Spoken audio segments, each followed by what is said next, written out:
À medida que a violência, o conflito e o mau sangue entre várias nações estrangeiras, nativos americanos e colonos irromperam na fronteira ocidental, também ocorreram as batalhas coordenadas entre cada lado.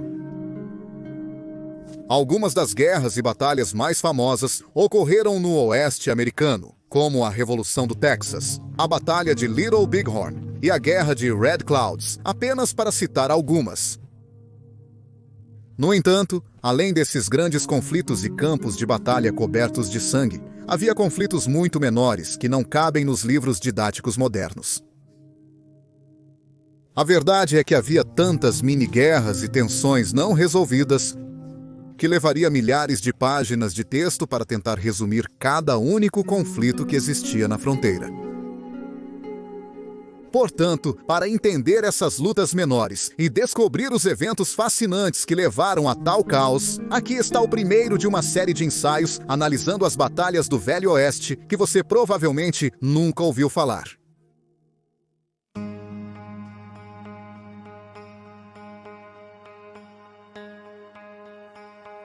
As raízes da grande incursão de 1840 se aprofundam na história do Texas e em seu relacionamento com a tribo Comanche de nativos americanos. O estopim do conflito ocorreu no início daquele ano.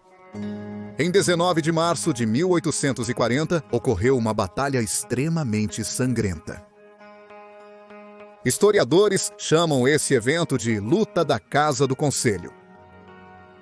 No dia em questão, 33 chefes de várias bandas Comanche chegaram em San Antônio, parte do que então era referido como a República do Texas, e não um membro oficial dos Estados Unidos. A República do Texas organizou uma conferência de paz com 33 chefes, propondo uma troca de reféns brancos por um cessar-fogo nos conflitos entre colonos e nativos americanos. Os chefes Comanche trouxeram apenas a jovem refém Matilda Lockhart, de 16 anos, mas a República do Texas não cumpriu sua parte no acordo. Isso ocorreu após os chefes Comanche informarem aos texanos que bandos Comanche externos mantinham os demais reféns, que só seriam devolvidos mediante promessa de trocas adicionais. Ao invés de prosseguir com a conferência de paz ou negociações comerciais, os oficiais do Texas prenderam, sem aviso, os 33 chefes e 32 membros de suas famílias.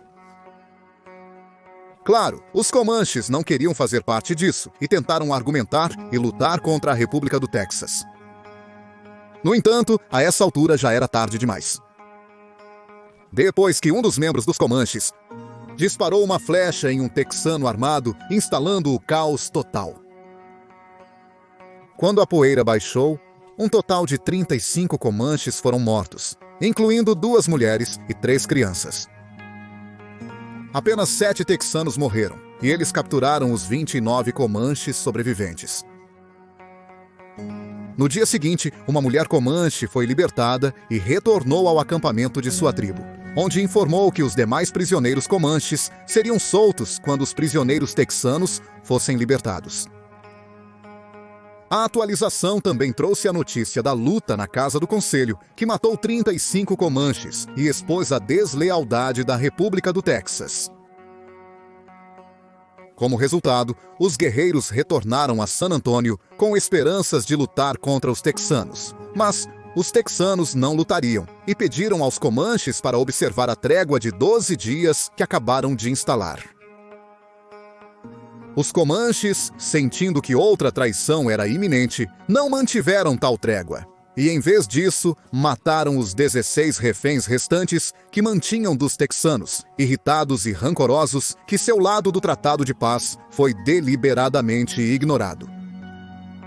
Eles sentiram que os texanos não podiam e não deveriam se safar de tal sabotagem.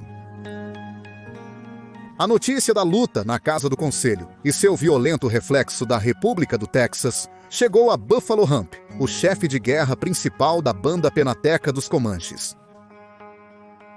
Buffalo Hump, como muitos de seus companheiros de tribo Comanche, sentiu que a luta na Casa do Conselho foi a traição final e a última gota de sua complacência e de sua tribo com os oficiais do Texas. Nos próximos meses, Buffalo Hump viajou por grande parte das terras Comanche do Sul até os acampamentos Penateca. Lá, ele conversou com o segundo e terceiro chefes de guerra, Lobo Amarelo e Santa Ana. Juntos, os três chefes de guerra decidiram que o curso de ação mais apropriado era vingar-se da República do Texas e daqueles que deram as costas aos Comanche. Buffalo Hump foi o primeiro a sugerir a formação de um grupo de invasão e descer sobre todos os assentamentos do Texas, entre San Antonio e Bastrop, sério em fazer sua ira e descontentamento conhecidos por todos que os prejudicaram. Em julho de 1840, o grupo de invasão estava quase pronto. Eles reuniram mais de 400 guerreiros comprometidos com as invasões, além de 500 mulheres e meninos adicionais para ajudar a manter seus acampamentos itinerantes e fazer o trabalho que os homens normalmente fariam.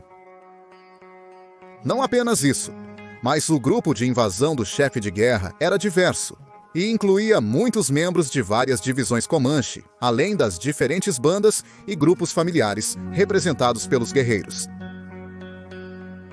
Partindo das planícies do oeste do Texas, Buffalo Hump e companhia iniciaram sua jornada rumo ao extremo do futuro estado da Estrela Solitária, onde assentamentos viviam na escuridão, alheios aos problemas que logo enfrentariam.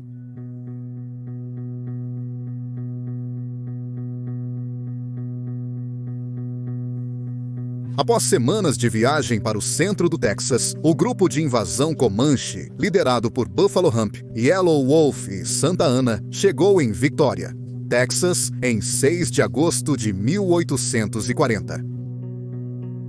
Naquela época, Victoria tinha menos de 20 anos, após ser fundada em 1824, em homenagem ao primeiro presidente da República do México. Apenas centenas de pessoas viviam em Victoria naquela época, e ninguém esperava um ataque nos dias quentes de verão. Infelizmente para o povo de Victoria, a falta de suspeita era justificada naquele tempo.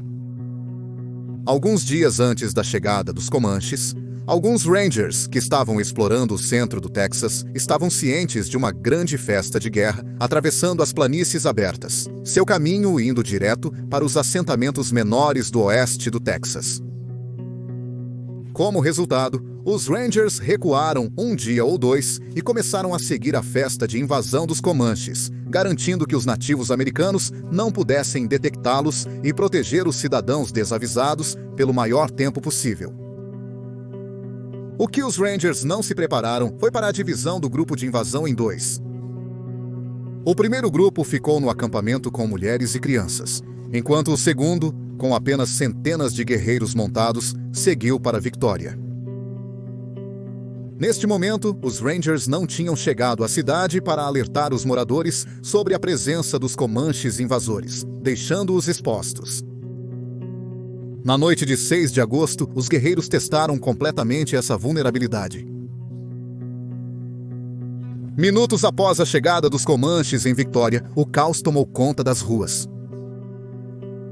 Os cidadãos se trancaram em suas casas ou lojas, barricando as portas contra qualquer visitante violento. No final, nem todos os residentes de Victoria conseguiram evitar o tumulto nas mãos dos Comanche. 12 cidadãos foram mortos antes de uma saraivada de tiros de rifles e outras armas atingir o grupo invasor. Quando os guerreiros Comanche perceberam que os tiros vinham dos prédios de segundo e terceiro andares, reuniram as tropas restantes e deixaram a cidade tão rápido quanto chegaram. Após o ocorrido, os habitantes de Victoria, Texas, foram majoritariamente poupados de danos severos. Os Comanches planejavam atacar apenas cidades costeiras, onde era mais fácil saquear cavalos e outros objetos de valor, pois a segurança era menos rigorosa que no centro do Texas. O ataque em Victoria foi tão mortal quanto foi devido ao ataque surpresa feito por uma fração do total do grupo de invasão Comanche. Se os Texas Rangers tivessem alertado os cidadãos sobre a invasão iminente, ou se os Comanches tivessem seguido a rota original, os resultados seriam muito diferentes. Contudo, os Comanches prosseguiram a sudeste em ritmo constante, rumando aos povoados litorâneos durante a grande incursão. Na noite de 6 de agosto, Buffalo Hump e companhia fizeram seus guerreiros acamparem no Spring Creek, sabendo que seu próximo alvo, a vizinha Linville, estava à vista. Na manhã de 7 de agosto de 1840, Buffalo Hump liderou o grupo até o Plácido Creek, próximo à atual Plácido, Texas, onde montariam um acampamento novamente. Desta vez, eles escolheram um trecho isolado do rancho, que pertencia anteriormente a Placido Benavides. Eles estavam a apenas 12 milhas da cidade de Linville, e sem os Rangers para alertá-los dos perigos à frente, as pessoas lá não tinham ideia do que estava por vir. Nas primeiras horas de 8 de agosto, os Comanches cercaram Linville, impedindo qualquer fuga antes de iniciar o ataque. Linville, a segunda maior cidade portuária do Texas, não intimidava Buffalo Hump e sua tribo enfurecida. Depois que os Comanches cercaram seu alvo, os ataques começaram. Eles começaram a saquear lojas rapidamente antes de partir para residências particulares, onde os moradores de Linville corriam tentando escapar da morte. Enquanto o ataque prosseguia, alguns moradores de Linville se juntaram para criar uma estratégia de defesa. Sem força ou artilharia para revidar, os cidadãos sabiam que sua única chance de sobrevivência era resistir aos Comanches enquanto estavam distraídos com o saque. Um dos cidadãos sugeriu que movessem as pessoas da cidade para a água bem na costa, onde alguns barcos e um grande veleiro estavam ocupados com a pesca do dia. A sugestão veio depois que eles perceberam que os Comanches eram índios das planícies e não tinham experiência de combate em águas profundas. Após um acordo que definia que a única ação seria organizar um encontro na água, o restante da população de Linville foi reunido e embarcado nos diversos barcos da baía. William G. Marshall, capitão do escuna de tamanho médio, também abriu seu navio para os fugitivos.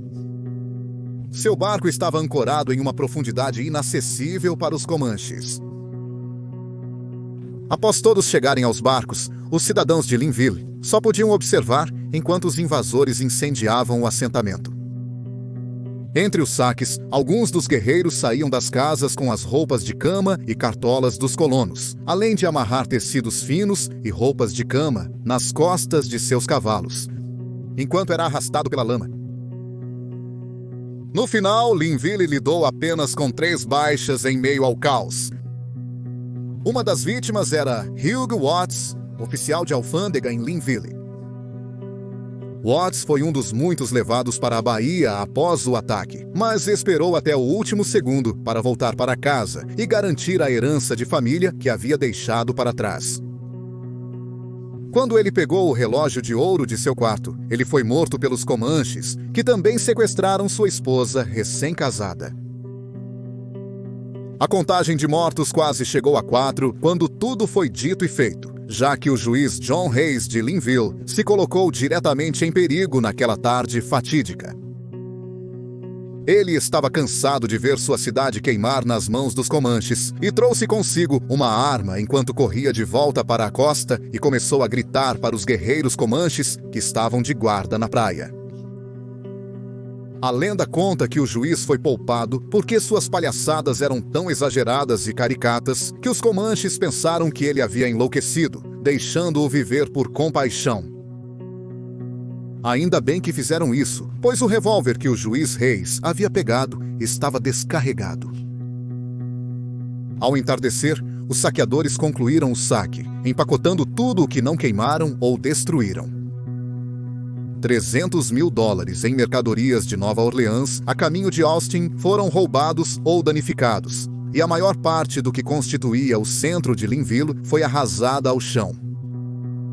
Horas depois, os Comanche partiram do Marco Zero, deixando os ex-moradores de Linville contemplando seus meios de subsistência destruídos, espalhados em montes fumegantes pelo chão. O dano foi tão grande que a cidade nunca se reconstruiria, e seus residentes foram forçados a se deslocar pela costa e pelo centro do Texas, se estabelecendo principalmente em Port Lavaca.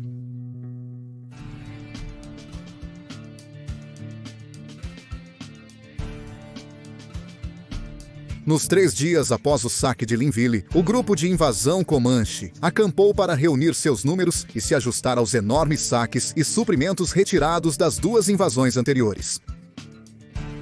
O maior problema dos Comanches foram as mulas, animais lentos que os obrigaram a alterar suas táticas de guerra.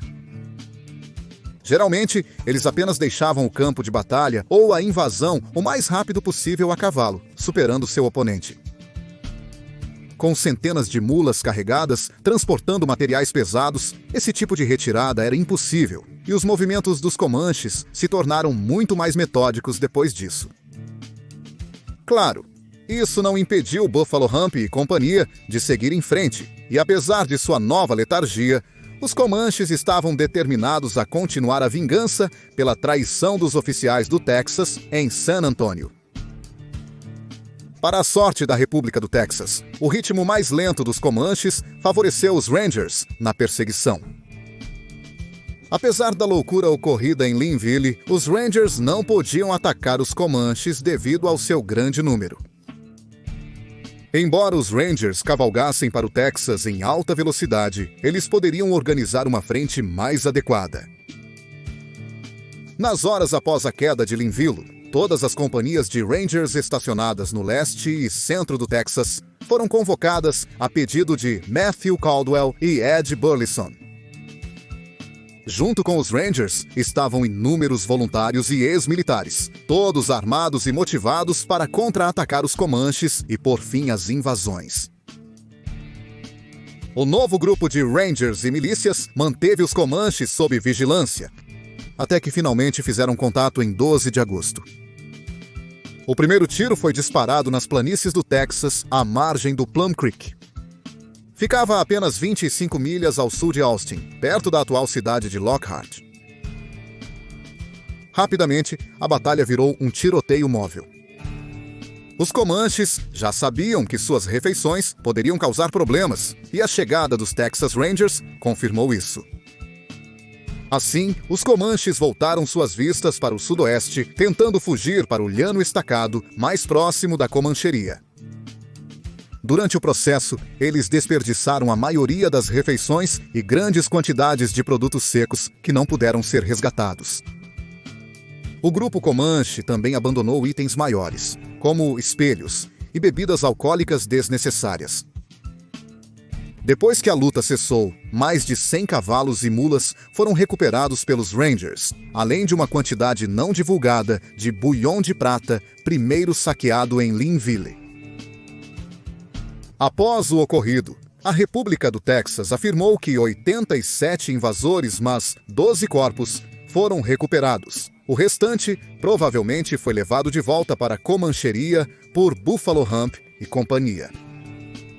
Apesar de estarem em desvantagem numérica de pelo menos 200 homens, os Rangers perderam apenas 11 soldados. Quando os Comanche retornaram ao seu território, eles haviam saqueado com sucesso mais de $500 mil em suprimentos e gado dos texanos. No entanto, eles sabiam que não seriam capazes de repetir tal ataque. A traição pela República ainda doía, mas a resistência teria que esperar até a fumaça se dissipar de Plum Creek. Apesar do grande saque, os Texas Rangers desistiram de perseguir o grupo de invasão. Relatadamente, eles realmente só se importavam com o bulhão de prata roubado e concentraram seus esforços em devolver uma parte da prata aos vítimas do ataque e seus legítimos proprietários. Após o grande ataque de 1840, a companhia Buffalo Hump invadiu assentamentos brancos até 1856. O próprio ataque de 1840 também seria considerado o maior evento desse tipo por qualquer tribo nativa americana contra colonos brancos na história dos Estados Unidos. Foi uma das poucas vezes que uma batalha resultou em uma vitória indígena e representa tão perfeitamente a relação entre Comancheria e a República do Texas em meados do século XIX,